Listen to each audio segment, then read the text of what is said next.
Hi hello, मी प्रतिज्ञा स्वागत करते आपल्या नवीन एका व्हिडिओमध्ये. आणि आपल्या चॅनलमध्ये सुद्धा आज आम्हाला पुन्हा फ्लॅट चेंज करायचा आहे. या फ्लॅटमध्ये येऊन 2 महिने तसं झाले आणि फ्लॅट चेंज करायचा असल्यामुळे ना आज दिवसभर एवढा कामात गेला, कळलंच नाही कधी दिवस संपत आला. आणि या ब्लॉगिंगची सुरुवात ना मी दुपारी आता 4 वाजता केलेली आहे. इथं ना राहिलेल्या कपड्यांच्या घड्या घालायला घेतलेल्या आहेत. हे ना रेग्युलरचे कपडे आहेत. मग म्हटलं ती ना वरती लागेल त्या बॅगेमध्ये भरून घ्यावी, म्हणजे नंतर ना तिथे गेल्यानंतर ना पटकन आपल्याला काढता येतील. म्हणून मी प्रत्येकाचे कपडे असे साईड बाय साईड असे त्याचे ढीग करून घेते, घड्या घालून घेते. आणि त्याचं ना नंतर असे छोट्या छोट्या ज्या बॅगा शिल्लक आहेत ना त्या बॅगामध्ये भरून घेणार आहे. तर चला मग इथं मी पटपट अशा कपड्यांच्या सगळ्या घड्या घालून घेते. आणि ना बाकीची सुद्धा कामं करायची आहेत. अजून भांडीसुद्धा ना बॉक्समध्ये पॅक करायची आहेत. इथं मी कपड्यांच्या घड्या घालून झालेल्या आहेत माझ्या ऑलमोस्ट. आणि बघा या बॅगेमध्ये आता मी थोड्याशा भरून घेते. त्या बॅगेमध्ये सुद्धा ना बरंच काही सामान आहे. आणि मी कपडे ठेवण्यासाठी ना आम्ही गावावरून अजून आमचं कपाट नाही आणलेलं, गावाकडेच आहे. त्यामुळं ना कपड्यांचा सगळीकडे असा ढिगसारखा पडतो. पण मी ऑनलाईन काही नाही ह्या बॅग मागवल्या होत्या बघा अशा.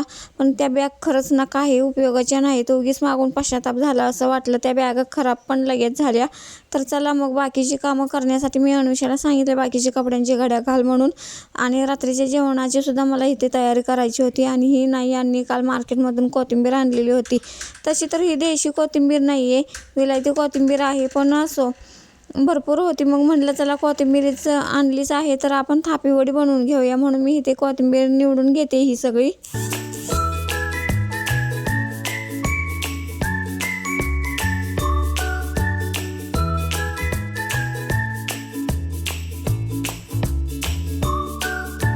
कोथिंबीर भरपूर असल्यामुळं ना जेवढ्या कोथिंबीरीच्या रेसिपी करता येतील तेवढ्या सगळ्या मी रेसिपी करणार आहे. आणि त्या तुमच्याबरोबर सुद्धा शेअर करणार आहे. तर चला मग एवढी आपली कोथिंबीर निवडून झालेली आहे. आणि आज ना मला थापी वडी बनवायची आहे म्हणून ना भरपूर असा लसूण सोलून घेतलेला आहे. आणि ना फक्त थापी वडीच नाही, कोथिंबीरची वडीसुद्धा मी करणार आहे, पण उद्या सकाळी करणार आहे. आणि त्याची रेसिपी ना तुमच्याबरोबर सुद्धा शेअर करणार आहे. आणि थापी वडीचा रस्सासुद्धा बनवायचा आहे. त्याच्यामुळं ना त्याचं वाटण मी आधीच करून घेतलेलं आहे. आणि बघा इथं मिक्सरच्या भांड्यामध्ये मी लसूण घेतला, मिरचीसुद्धा घेतली. आणि तेवढ्यात लाईट गेलेली आहे. इथे सारखाच लाईटचा प्रॉब्लेम येतोय काय माहीत कशामुळे. तोपर्यंत म्हटलं बाकीची रश्श्याची तयारी करून घ्यावी. म्हणून त्यासाठी ना मी कांदा आणि टोमॅटो बारीक चिरून घेतलेले आहेत. आणि इथे ना खोबरंसुद्धा तोपर्यंत वडीसाठी लागलेलं खिसून घेतलं. कोथिंबीर बारीक करून घेतलेली आहे. आणि ना तेवढ्यात बघा लाईट आली. तर चला मग ह्यामध्ये ना मी लसूण, हिरवी मिरची, थोडंसं मीठ, जिरं, ओवासुद्धा घातलेलं आहे. आणि हे मिक्सरला ना सगळं वाटून घेते.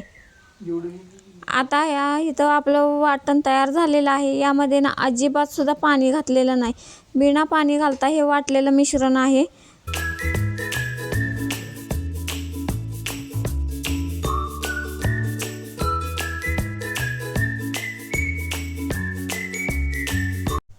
इथे ना गॅसवरती मी कढई ठेवली होती. त्यामध्ये ना तेल गरम झाल्यानंतर हे वाटलेलं आपलं हे मिरचीचं वाटण त्यामध्ये ना टाकून घेतलं. आणि या वडीसाठी ना तेल जरा असं भरपूर लागतं.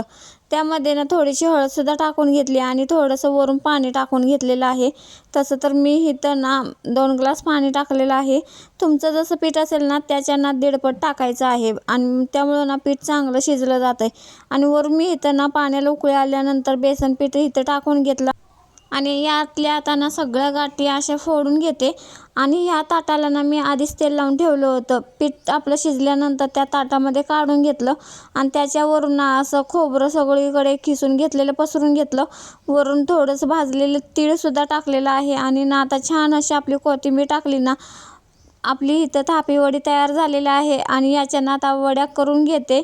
आणि साईड बाय साईडनं मी रश्श्याची सुद्धा तयारी केली होती. त्याच्यामुळे ना वडी इथं कट करून झाल्यानंतर लगेचच इकडं रस्सासुद्धा करून घेणार आहे.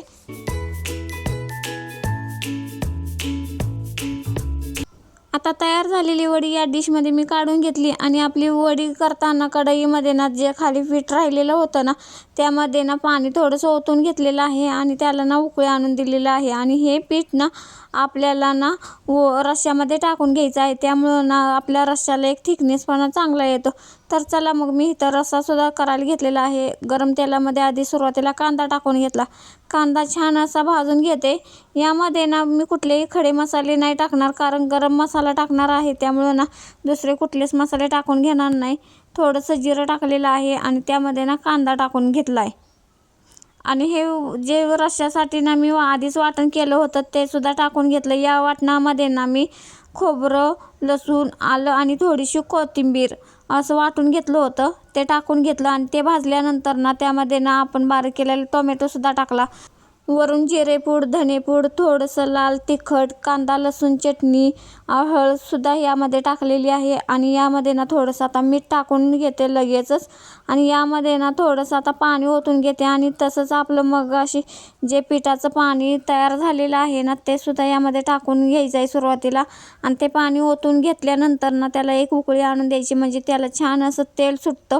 आणि तेल सुटल्यानंतर ना आपलं जे रेग्युलरचं पाणी आहे ना ते कोमटच त्यामध्ये टाकून घ्यायचं. त्यामुळं ना आपला छान असा रस्सा तयार होतोय.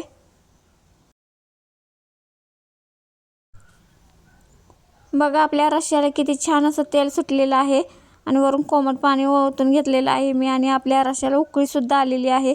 यामध्ये आता तयार झालेल्या आपल्या थापीवडी टाकून घेऊया. तयार झालेला रस्सा या वाटक्यामध्ये काढून घेतला. त्यामध्ये ना थापीवडी टाकून घेतली. आणि कसा वाटला व्हिडिओ एकदा कमेंटमध्ये नक्की सांगा.